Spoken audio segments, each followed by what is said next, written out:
Yes, now we can start. Welcome to today's event, South Caucasus between China and Europe, hosted by the Eastern Digital Corridor.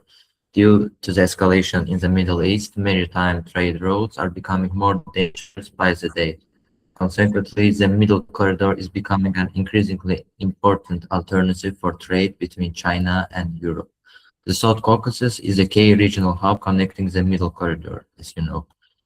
Thanks to the containers rail, the Middle Corridor will be able to cut transit times by 2 to 4 times and offer maximum supply chain predictability for time-sensitive cargo. This is why China is investing in the region as part of the One Belt, One Road project.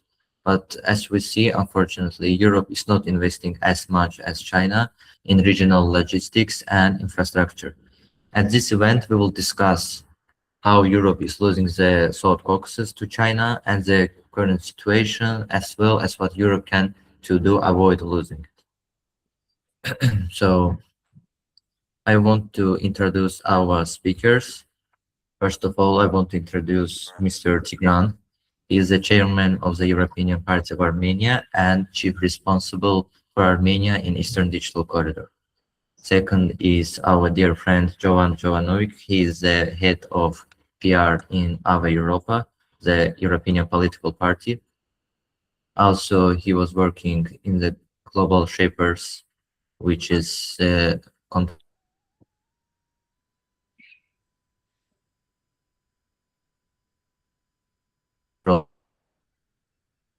member of the European Parliament, Mr. Petras.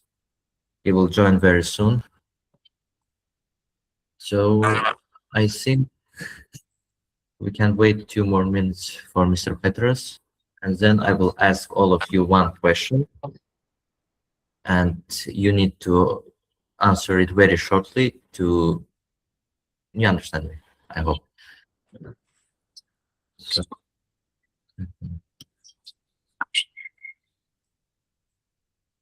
okay.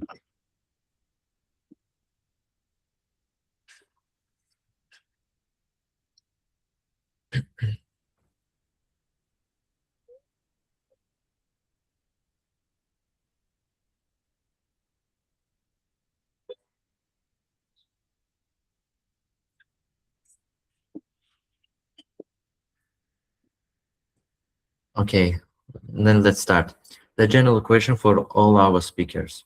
How, in your opinion, can the countries of the South Caucasus most effectively maneuver between the geo-economic interest of China and the European Union? First of all, please, Tigran, Mr. Tigran, you can start. Thank you for invitation. Thank you for having me. In any serious discussion, I believe that right question is the half of the answer. So I suppose that the question we are discussing right now is not 100% correct. Of course, we can choose any pair like Europe and China, or Europe and United States, or United States and China, etc., etc. The choice of the question is ours, but we have to be very careful with this choice. And I emphasize the right choice of the question we discuss, of the issue we discuss, is half of the success, or maybe successful attempt to get an answer. We have to realize that at least since the second term of Donald Trump, the world is quite different, and it's obvious. Therefore, we have to start with the right repositioning, because what the world is busy with in past year and a half since Trump took the lead in Washington, D.C., the most part of that time the world is looking for, and when I'm saying world, I mean each country, of course, and especially Europe-oriented countries. The European civilization is looking or is forced to find a new identity. This identity is definitely different from the previous eight decades. And Trump is a symbol of new American approach. Of course, there is nothing new. It happened already. After Woodrow Wilson lost the office to President Humphrey. And it's not by accident that Trump is quoting a doctrine of Monroe. So isolationism of the United States is nothing new, but it's new for post-war Europe, and it's a big challenge. We have to realize another important factor: the coming disappearance and obvious decline of Russia, Europe's traditional rival. And third, we have to emphasize the rise of the third major player, India. So when we're speaking about relationship between Europe and China, and when we're concentrating on what we call South Caucasus, and which I am stubbornly tending to define as Southeastern Europe. Sorry, I'm a romantic maybe and idealist, but whatever. We have to understand that in absence of Russia, China is becoming new big rival, at least for the United States. So the question for Europe: could Europe make China a partner, equal partner? I'm afraid that the answer is negative, because as we understand now, the economic priorities which Trump is trying to make the main issue of world politics, these priorities are always secondary towards or comparing to ideology, politics. It's a vulgar Marxism claimed that economics is defining politics. I think that Europe is a rare, unique, but very strong example of the opposite, when the ideology is defining economics as well. So it's anti-Karl Marx vision. Therefore, I think that it's an illusion to think that Europe will be able to find a balance between China's new ambitions, especially in the situation when the new blocks are forming in front of our eyes. United States, great, bigger Europe, China, and India. You asked us to be short, so I'm finishing my first declaration or speech with a short resume.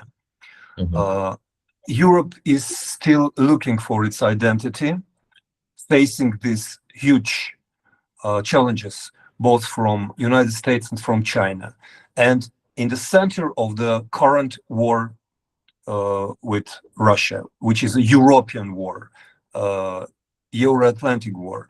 And in the very end, our region, which was called South Caucasus in last 2 decades, is the example of all these challenges. Because being very small region, we are crying, screaming example of how far the countries which are sharing the border could be Azerbaijan, Armenia, and Georgia.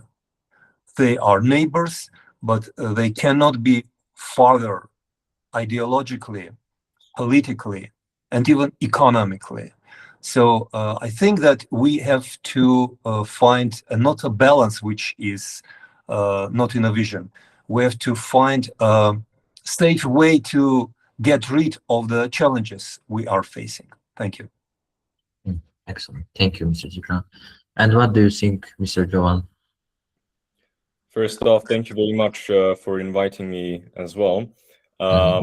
In my opinion, the question isn't only limited to Europe and China, because we have various models here, right? We have Russia's model of dependency, the Chinese model of offering infrastructure. Iran is also a player in the region, Turkey with its regional influence, and then there's Europe, of course. But the question shouldn't be if the Caucasus needs to be connected, because it will be connected. It's already existing. I mean, there's people there, it's a region. It will be connected, but the question is connected to what? And here, for an example, I'm going to take Armenia as an example. It's Europe's credibility test, because here we have a country that has relied on Russia for security for decades. And then when the decisive moment came, the brutal lesson of dependency was learned, that dependency is not protection. And for smaller countries, alliances aren't really just theoretical. They're much more important than that. They're existential.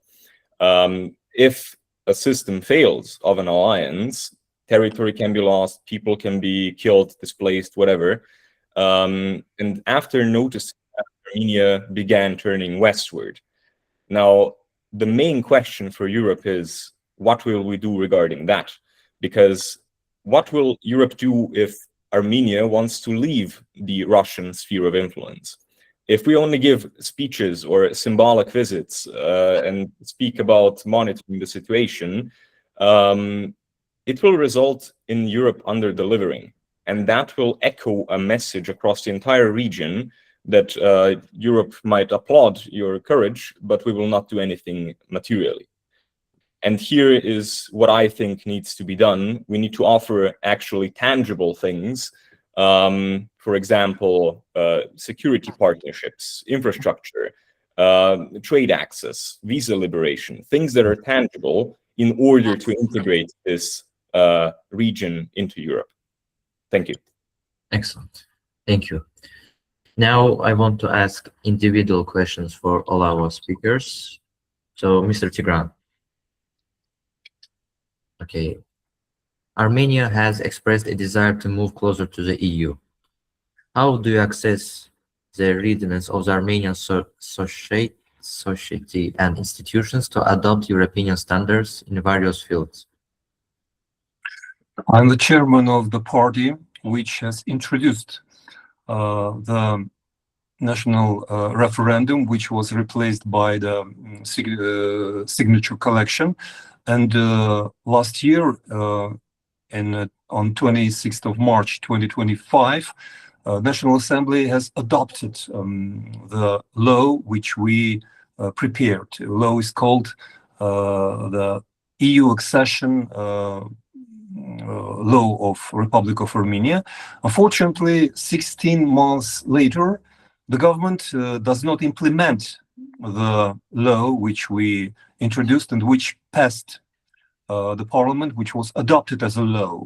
So I cannot honestly repeat that Armenia as a state has expressed its willingness to join European Union. Society, yes.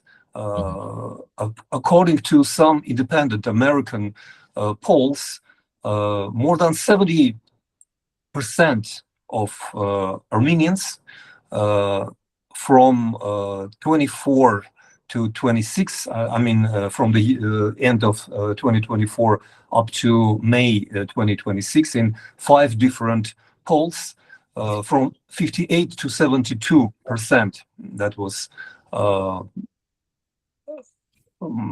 changing, expressed their willingness to turn Armenia into European country, into the country EU member, candidate member.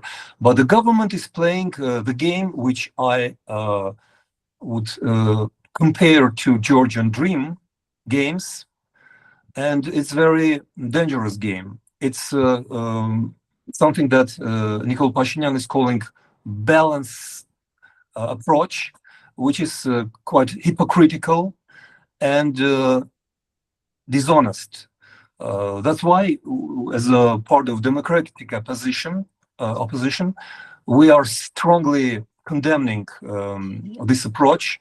As a protest against this state approach, we rejected even participation into recent elections, because elections were fixed as the rehearsal, sorry, not a rehearsal, as a repetition of what happened in 2021 after Second Karabakh War, when political field and the parliament is divided between pro-Russian parties and ruling party. So it was a choice between bad and worse. That's why we have to ask Europe to contact not the government only, but the society, and not via NGOs, but via democratic political parties. This is very typical mistake that Europe made in Georgia. When all the stakes were, all the eggs were put in one basket called President Saakashvili. And when President Saakashvili failed or was isolated because of his own mistake and because of enormous pressure from Russia, we all know that, the field was empty because he did not manage to create or help to create white democratic front. The same happened in Armenia.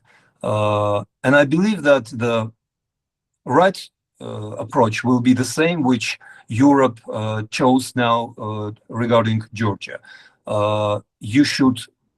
Europe as European Union, as European Parliament, as European political society, you should contact to the people, to democratic opposition rather than the government.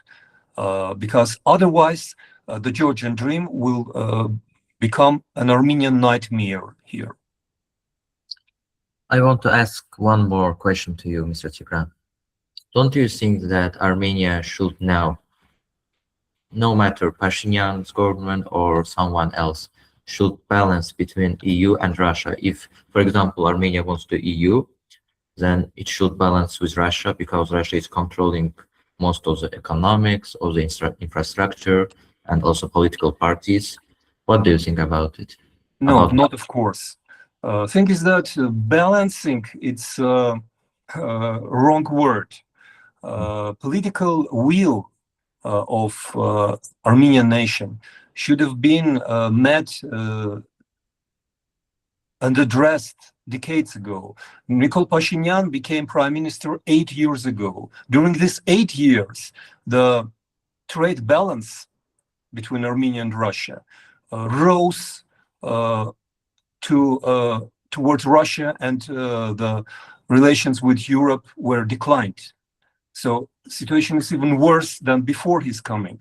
Why? Because Armenia, as well as Georgia, as well as Azerbaijan, as well as many other post-Soviet countries, is a typical oligarchic, semi-authoritarian country. In some cases, Armenia is more democratic, but you know, being more or less democratic is just like being more or less pregnant. It doesn't work. So it's still oligarchic country, and all interests of economic interests, political interests of oligarchs are strongly tied to Moscow, to Russian economy, to special services. And I'll give only one example. Just a couple of weeks ago, Ursula von der Leyen in Yerevan made fantastic, sensational declaration that European Union is ready to buy anything that Russia would reject. I mean, Armenian goods. In 2 days, Pashinyan left for Russia when he met Russian Prime Minister Mishustin, and a few days later, Russia, despite all this blah blah blah threats and bad-mouthing, restarted and reconstructed all the trade with Armenia. So Armenia having a choice, Armenian government having a choice, having direct invitation from European Union to boost the trade with Europe, deliberately chose the old damned and deadlock-led way to go back to Russian market. This is the best evidence and proof that Pashinyan's government is not sincere. He takes money, I mean, the prime minister, from Europe, but he's making money with Russia. Thank you, Mr. Tigran. So the next question is for Mr. Jovan. So China is heavily investing in the digitalization of regional logistic hubs in South Caucasus, from smart port to supply chain software.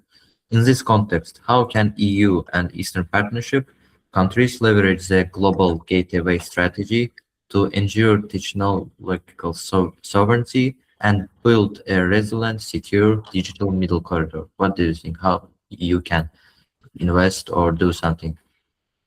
That is a good question, especially regarding China, because it needs to just build the infrastructure that Europe is too slow to build in order to win.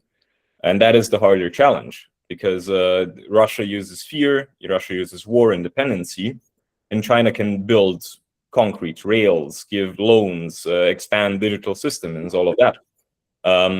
And the issue is that Europe here often moves way too slow, right? Because China doesn't need to defeat Europe ideologically, even if the people, for example, of Georgia or Armenia are pro-European. There are tangible things like said concrete, like said factories, that will make them more dependent or make China the more attractive option. That doesn't mean that every Chinese investment is bad. That would be too simplistic. But it would build dependency. There are questions that need to be asked if the Caucasus looks towards China, and that is who finances the corridor, who will build the digital infrastructure, who will control the logistics, who will shape the legal customs of ports or cybersecurity, for example. So if the middle corridor becomes a Chinese road that somehow ends in Europe, Europe may gain access but lose its influence. And that's kind of the contradiction here, because Europe needs to build those systems as well as not only digital, but all of the other things I mentioned previously, and they need to do it fast. We need to offer sovereignty and infrastructure, because if we both offer only infrastructure, Europe offers the same, China offers the same, China will be faster because Europe has been slow in its policy making or decision making, as we've seen. So more needs to be offered.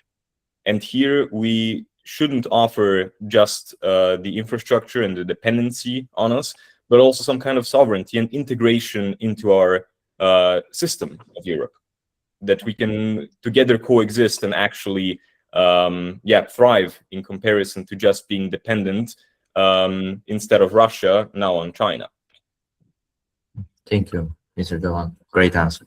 But may I add a couple of words? Yes, please, of course.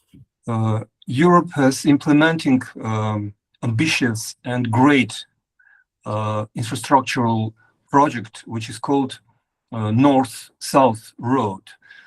Since 2017, about 2 billion euros were sponsored by European Bank of Development to building 560 long road from the north to the south of Armenia, which was supposed to had two expansions, one to Black Sea ports of Georgia, which will lead directly to Europe, and second to the south of India, of Iran, where India was building and has built already Charbahar, a huge port. So we have two more players here, India and Iran. And considering the horrible situation in Iran, on the other hand, we have to be realistic. And I am admire how Europe was, what a vision European politics had 10 years ago, predicting the inevitable liberation of Iran, which will boost the economic developments in the region and for Europe as well. And that's how Europe will be connected with India via Iran, Armenia, Georgia, and Black Sea ports. So there is an alternative to so-called middle corridor. It's a north-south, which is completed already, but which is somehow frozen because of Iranian war, or should I say American-Israeli, American-Iranian war, which we are witnessing of. Sorry for interruption.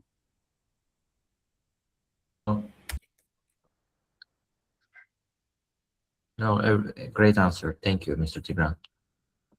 You say that it will be great alternative for the middle corridor, right? It could be alternative, although it doesn't mean that middle corridor would not exist.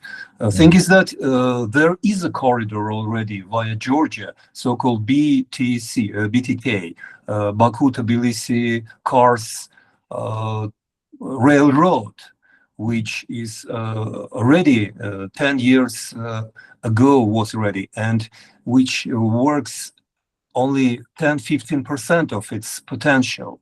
Which means it's not just communications, it's not just the road, it's political will, it's decision of China and Europe. So again, we should not mix and confuse geopolitics with economic interests. Geopolitics comes first. I see the Baku-Tbilisi Kars railroad very ineffective, and it's not very good for our region, for our countries. And I see the future, the railroad from the Azerbaijan to Armenia, of course, and then to the Europe from Turkey or from the sea, from Black Sea, for example. Because as I read in one article, it will be more effective, it will be more cheaper, and it will help us to sell more goods, not only for us, but for China, for Europe, of course, and they are ready to invest. So-called Trip Road, as Donald Trump named it. What do you think about Trip Road? Riad, before saying something about Trip, I have to say that there are two big arguments in favor of Baku-Tbilisi-Ceyhan. First of all, it's already made. It exists. It exists, unlike Trip Road. Second, it's about 300 kilometers shorter. So what is if economic efficiency of Trip Road comparing to the BTK? I cannot see any economic reason for that. Reason is absolutely different. We understand that. And from the day one, when Trip deal was signed on August 8, 2025 in Washington, D.C., I was asking our government that do you think that the day won't come when Trump would be told that it will serve only China. And he would change his mind completely, because by the end of the day, the trip road, which dictator Aliyev fairly named Zangezur Corridor, it's a road between Turkey and Azerbaijan, no more, no less. It has absolutely nothing to do with Chinese goods, because again, China has Baku-Tbilisi-Ceyhan already. So why should China wait another 3, 4, 5 years? Why should it spend another $2, $3, $4 billion when the road is there, which is shorter, which exists? Let's agree that we should not be hypnotized by beautiful slogans made by Trump administration just to please ego of Donald Trump. Trump will forget about trip tomorrow or day after tomorrow, as it happened many, many times with absolutely different situation, from Venezuela to Greenland to whatever. So I'm quite skeptical towards trip. And one of the proof that I might be right is that 2 days ago, guess who was appointed as a general manager of TRIP. TRIP is an abbreviation of Transportation Road for Peace, which is named after Donald Trump. TRIP. Yeah. It's supposed to connect Azerbaijan via Nagorno-Karabakh and Armenia's Syunik region, which in Azerbaijan is called Zangezur, with Nakhichevan and Turkey. That's a shortcut via south of Armenia, and which is in parallel with Armenian-Iranian border, which makes Iranians very nervous because of that. So the general manager who was appointed is someone named Konstantin Sokolov, a gentleman who was born in 1975 in Leningrad, Russia, in Jewish family, who is owner of several Armenian placed former Russian monopolies like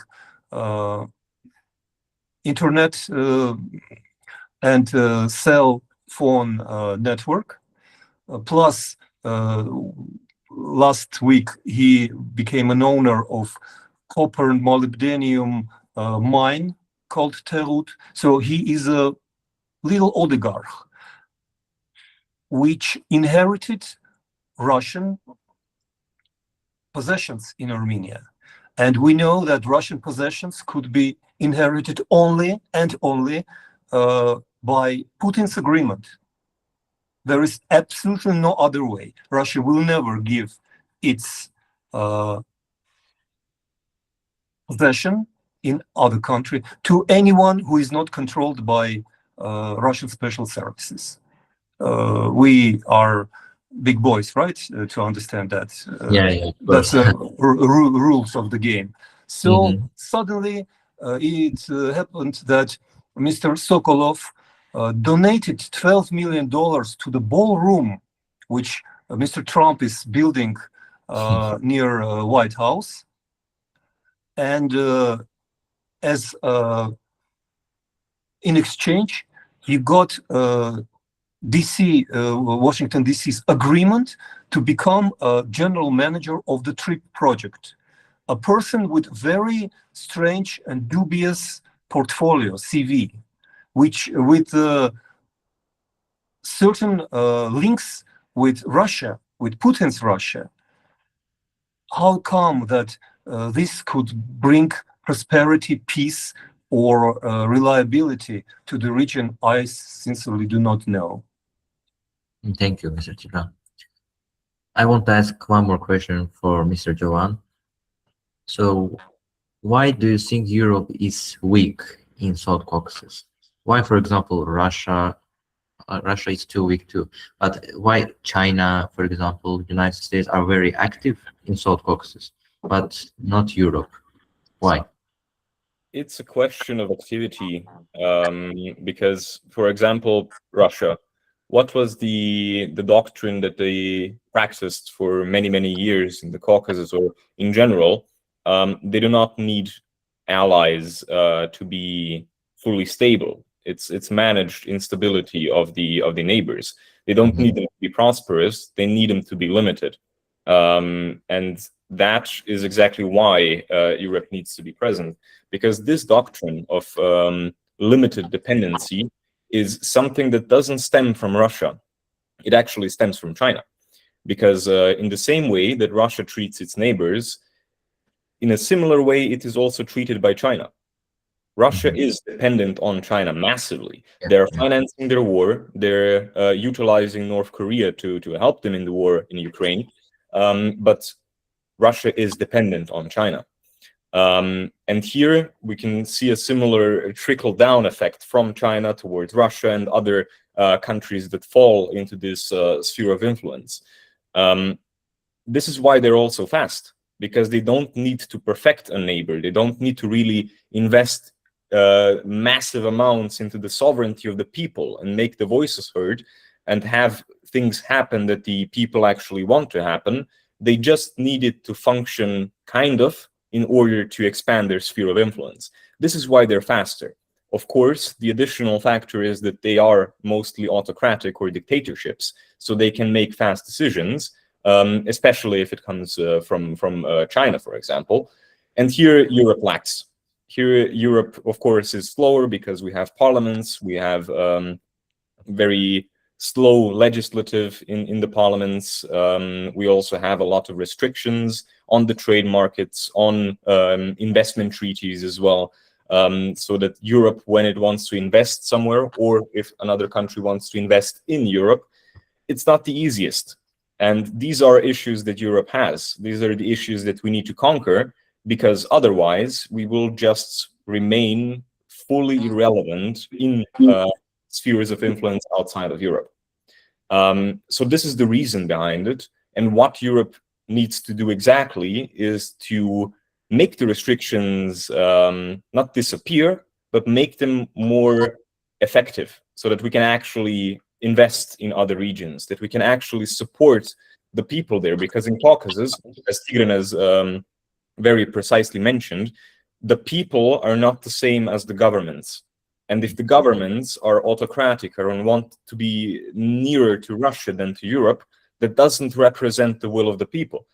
Then Europe should engage with the people. Then we should invest in the people and do things so that the voice of the people can actually maybe change something in the future, instead of just trying to deal with governments that get offers from both sides, but then go back to Russia.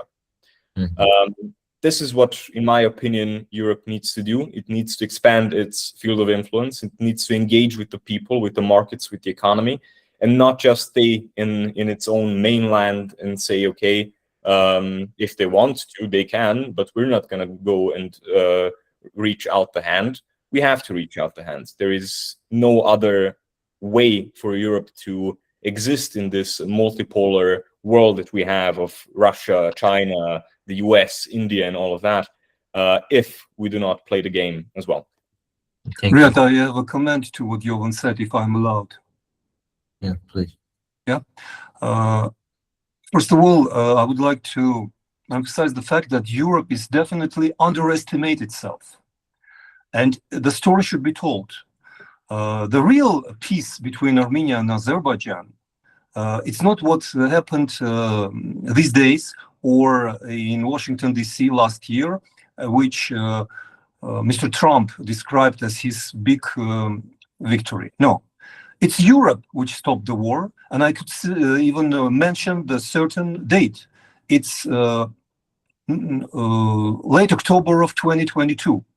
That's the day when Europe agreed and quickly sent a mission of peacekeeping monitors to Armenia, and only presence of this EAMU, as it's called, European Union mission into Armenia, made real peace, because Azerbaijan was attacking Armenia in 21 and 22, and just 3 weeks before European mission was sent there, there were skirmishes with 224 killed soldiers.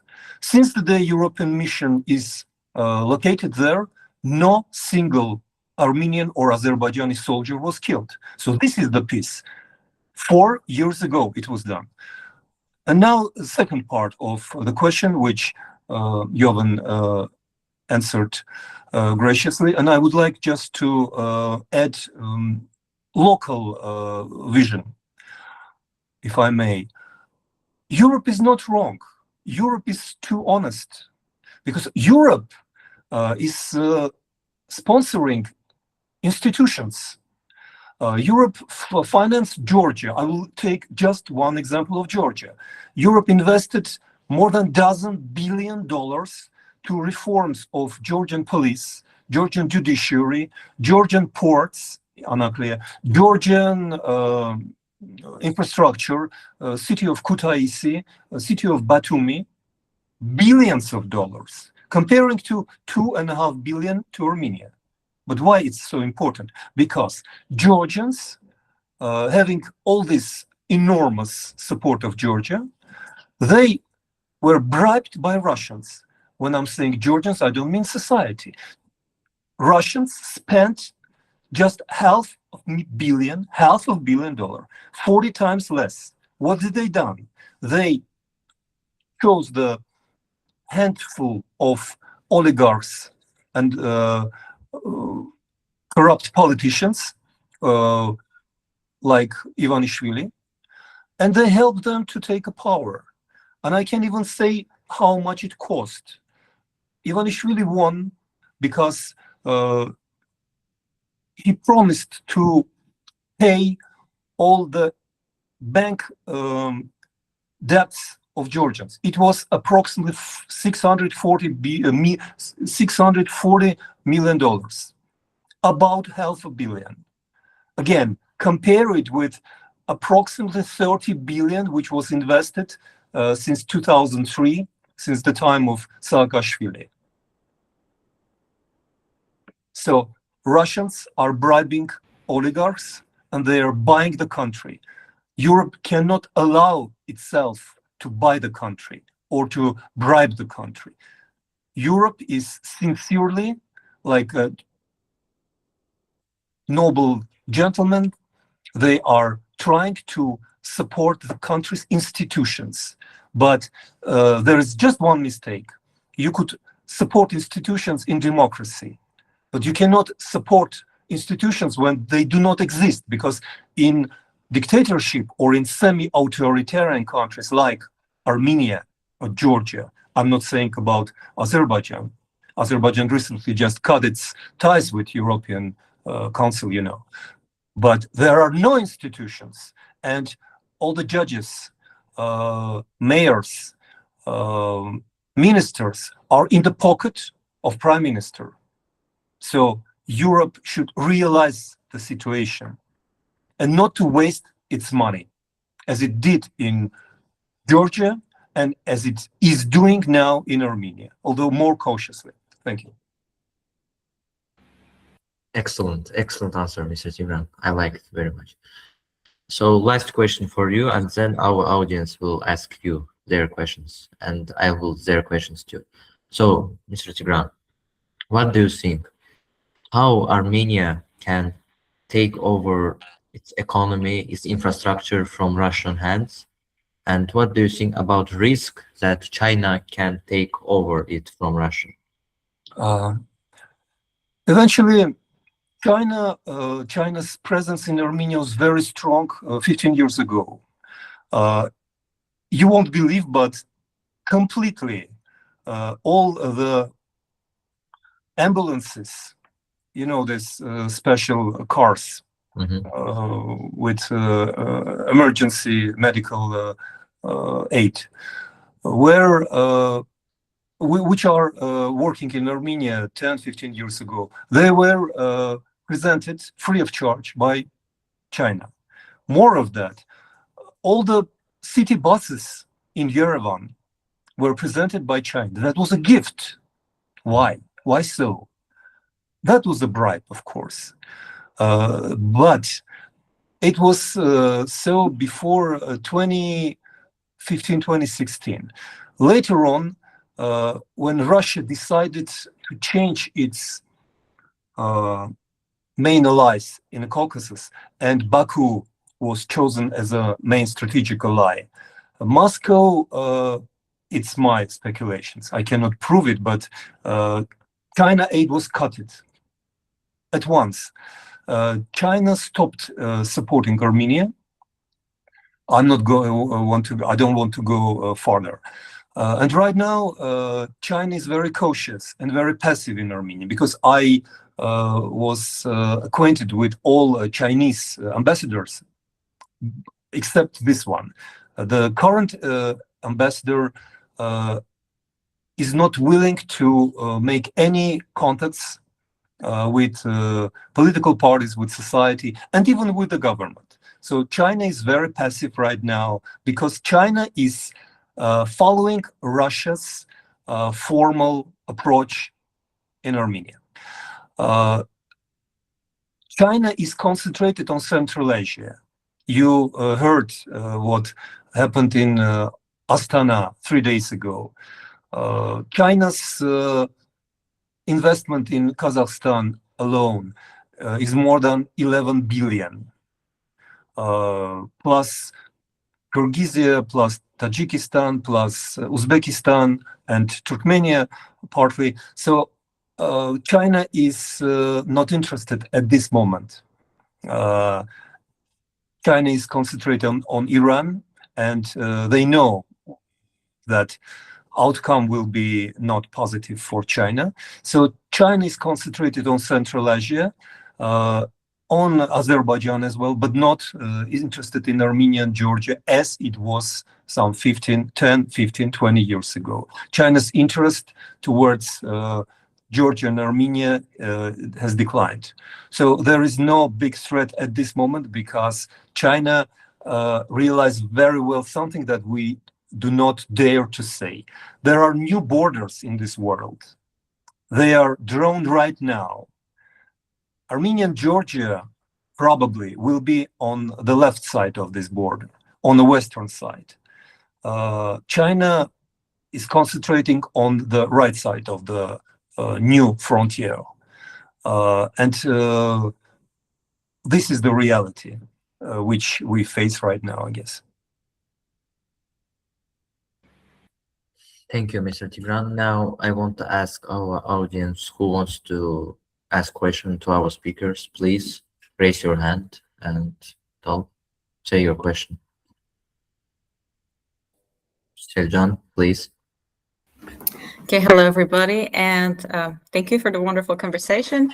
So my question would be more about the US than Europe, because as much as an Euro-optimist I want to be, I still see Caucasus as a region that will drift between the East and the West based on economic gains, and unfortunately.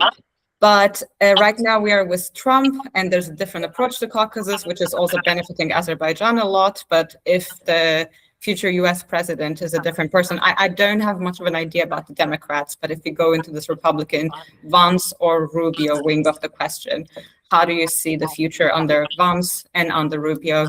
Because I would assume Democrats don't have a very distinctive approach to Caucasus. So I just wanted to know both of your opinions about that.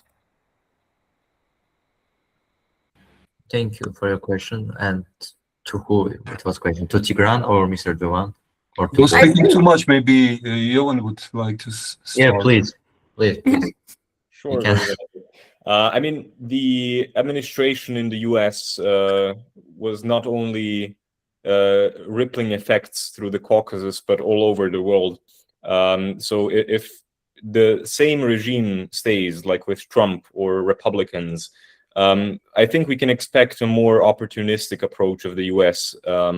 Basically what we've seen until now. Of course, it wouldn't be as maybe erratic as with Trump, but it would remain pretty similar of trying to impose ideals that they want to see happen in the region. The US has also been tiptoeing around Russia for quite some time in the beginning of the year, where they even adopted some quite friendly stances to them, but then rolled them back recently. So we can, I think, expect this behavior to continue if the administration does stay in that field that you mentioned with Rubio and others of the Republican Party right now. On the other end, if it's the Democrats, I'm also not really familiar with very they do come to power. But this is, I think, an issue because the US is more than just a simple hegemon. It's a world power. And if they mix into these conflicts, or in general the future of this said region, it's going to have a lot of influence. And yeah, I think that's a very short formulation on my end, that we can expect similar treatment of the region, of the countries in the future if it prevails. And of course, this might come to the detriment of Europe and other Western countries that want to see a more democratic Caucasus, because there will probably come a time again where the US is again more lenient towards Russia and China. But that is something that the future might tell a bit easier than we in this call.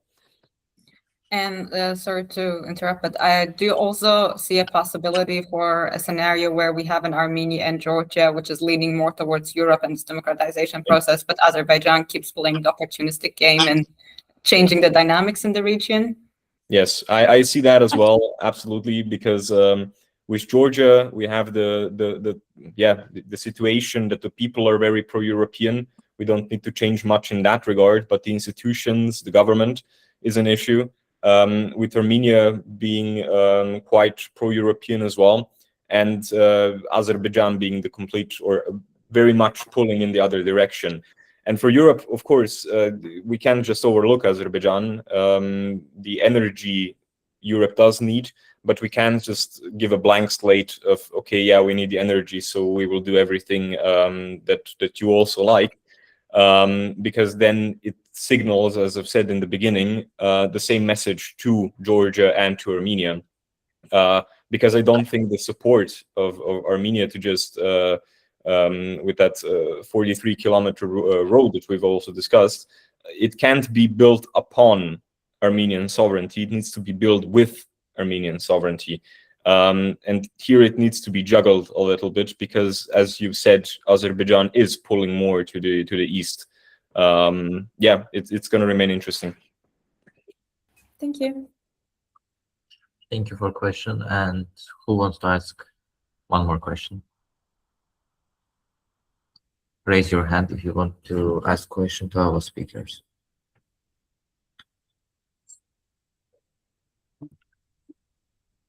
Linda, please, Linda, ask your question. Hello, and thank you for the nice conversation. I have a question. So for Europe, for example, any recommendations for the European Union on how to handle the Southern Caucasus? My turn? Yes, of course. I think we have to be realistic, and we have to face the absolutely new, maybe not new, but obvious tendencies in Europe and in America. It's a race of right parties. It's a race of nationalism. It's a new division, new separation of the world. Do we like it or not? The right parties are prevailing since 1924, maybe. The summer of 24, there were several elections in Europe which demonstrated that the right parties from Germany to Denmark, from Austria to Netherlands to Poland to Czech Republic, and then everywhere, it's overwhelming. So Europe is becoming different. It's coincided with Trump's decision to leave Europe alone, but it made Europe even stronger.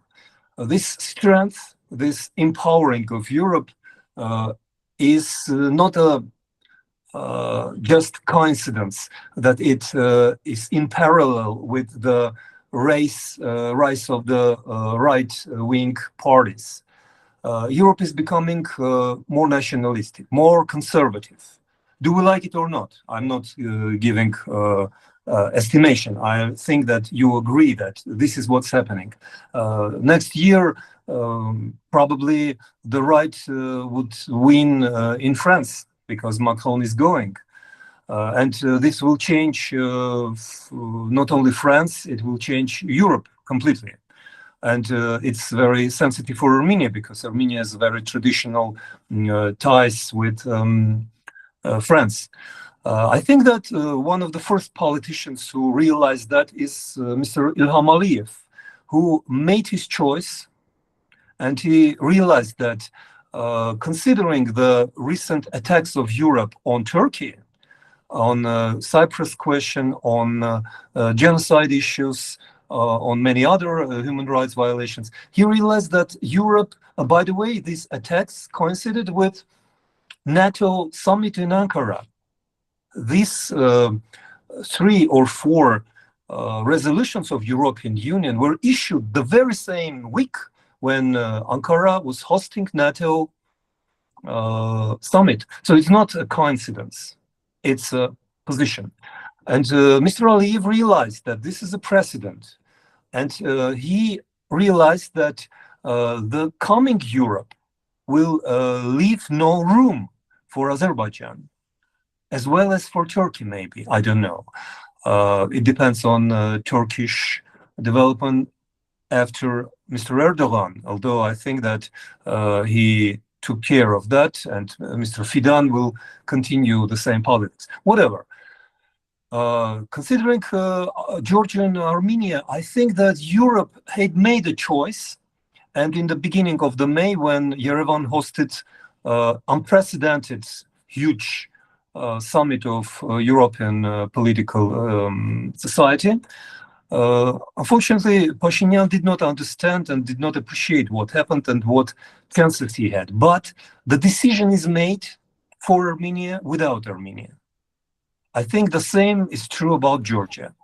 Europe needs Giorgio Armani, as they called Georgia and Armenia, because alone Armenia or alone Georgia makes no sense, not for Europe, neither for Iran or for themselves.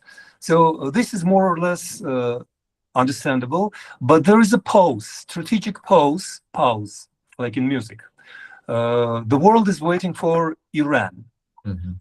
And I think that these days, something very important is going on. We've seen how many US Air Force landed in Israel in last 48 hours. It's not a coincidence, considering another huge armada in Persian Gulf. So I think that everything will be going very fast, very fast. For Armenia and for Georgia, again, it will happen despite the will of the governments, but in full accordance with the will of the societies. So we will become Southeastern Europe. And I think that we have to open a special room space for our friend Riad with his views and opinions, with his courageous stance. He will face very big problems in his homeland. So please consider it, Riad and all of us. This is my prognosis. Europe is getting closer, but it's becoming stronger. Close, it's, well, when I'm saying it's close, it's not closed for expiring with, excuse me, for enlargement. but I think that this is the last wave of enlargement. I think that 2030 will be deadline, and that's why I'm so nervous and impassioned towards Pashinyan's double game. I think we have only 3-4 years left. And Pashinyan is a big master. He's a grossmeister of wasting historical chances. So we really need European goodwill. That's it. Thanks. Thank you, Linda, for your question. Now, Mr. Ricardo, please ask your question to Mr. Jovan. Okay, congratulations for this event, and also hello to everyone. My question is a little bit not so focused maybe in the thematic of today's event, but I'd like to understand better the Azerbaijani relation with Israel. Is that Iran the only or the main reason of the rapprochement, this close relationship of Azerbaijan with Israel? In fact, nowadays it's becoming, Israel is quite, in international relations, is quite toxic in the sense that of the war crime, genocide, and so on, that have this on Israel. And what's the collaboration with Mossad? There are a lot of talks, even if Israel has some bases, or Mossad some presence in Azerbaijan. And here we are distant, we don't know exactly. So if you could give some views on that, I would be grateful. Thank you. I can give some input on it, but when it comes to more detailed things, I would then probably play it back to Tigran because of the local and regional knowledge. But in my opinion, I think Israel in general has quite a bit of influence in the region, of course. So it's going to be only logical that they do engage with the Caucasus as well as the other countries in the Middle East. It also has something to do with the US, of course, because as one might say, the US and Israel come as a package. So if President Trump and the US administration try to engage with the Caucasus as well as Azerbaijan as well, in order to expand these influence of them in the region, it's going to come with Israel as well at some point, because they're going to have the door opened, at least because of the previous interactions. Now, regarding things like the Mossad and also the local economies, I think that's more of a question where Tigran can give more of a precise answer, because I am not I do not have expertise in that specific field. Jovan, I don't want to create the impression that I'm big expert in Mossad operations. I'm not. But the question is really interesting because I would say, and I'm not sure that everybody knows, that Israel's politics in this region has changed dramatically last year. I mean, since last year, approximately 10 or 11 months. What was the first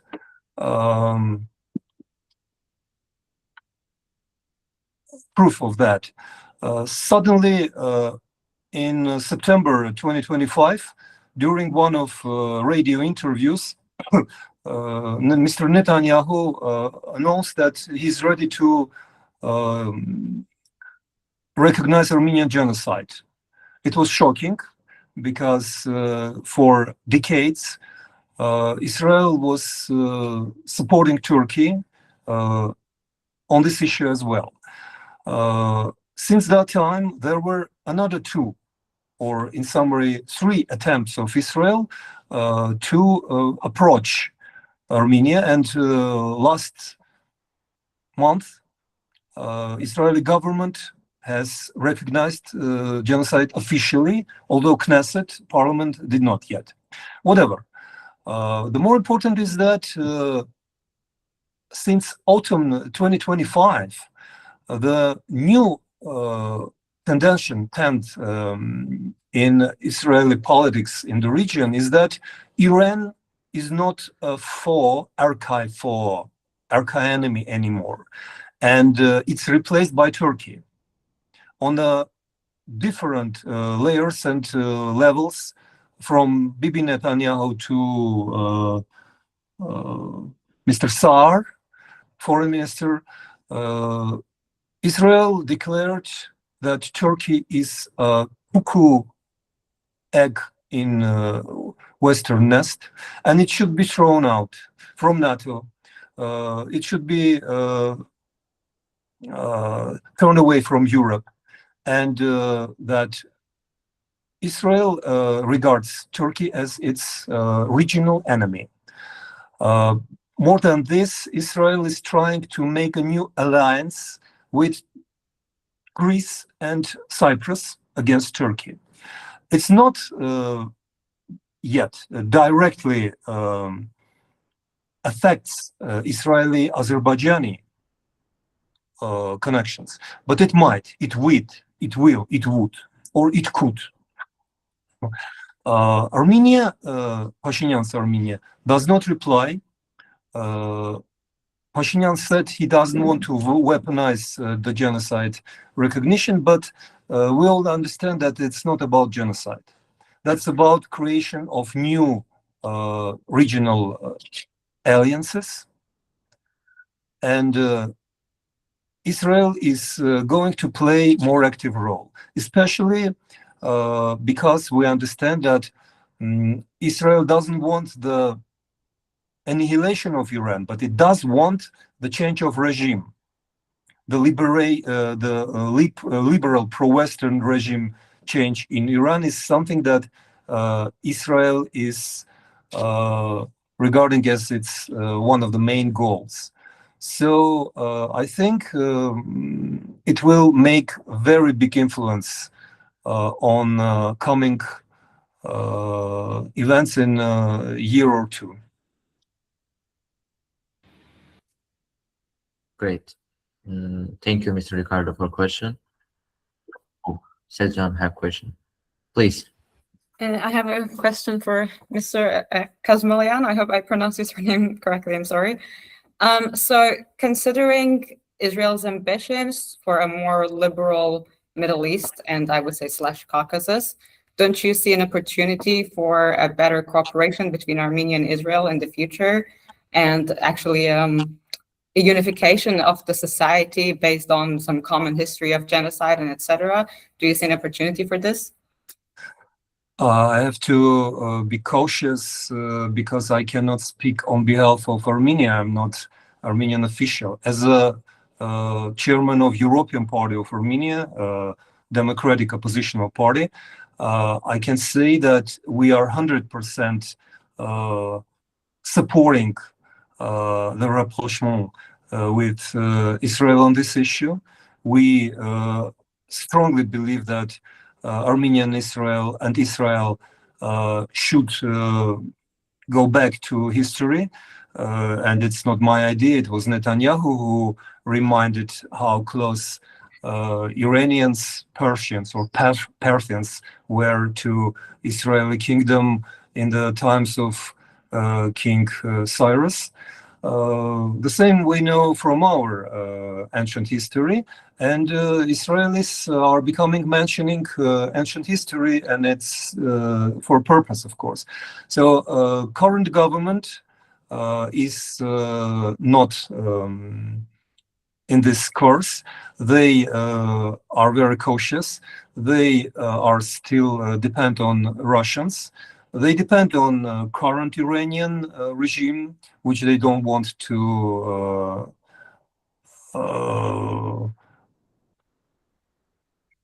annoy.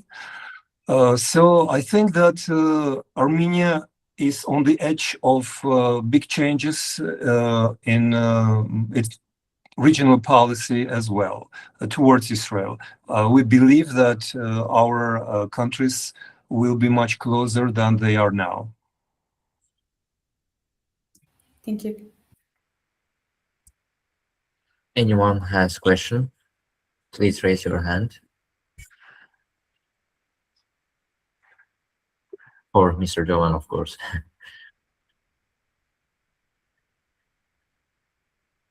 Mhm. So then no one has questions. Okay, thank you. So thank you for joining this great event from Eastern Digital Corridor. I'm really happy to see all of you here. This was very interesting discussion. Thank you, Mr. Tigran, Mr. Jovan, for joining, and for all participants who joined. I hope you know something new about South Caucasus. You know this great region. Oh, Linda has a question, or not? Linda, do you have a question? Oh no, she doesn't have a question. So yeah, thank you everyone for joining. Goodbye. Thank you very much. Thank you very much for your interest. Thank you. Likewise, thank you for hosting the event. I think it's an important conversation. Thank you very much. Goodbye, Thank you. everyone. Have a nice day. Thank you Thank very you. much. Thank you. Bye. Bye-bye. Thank you. Bye.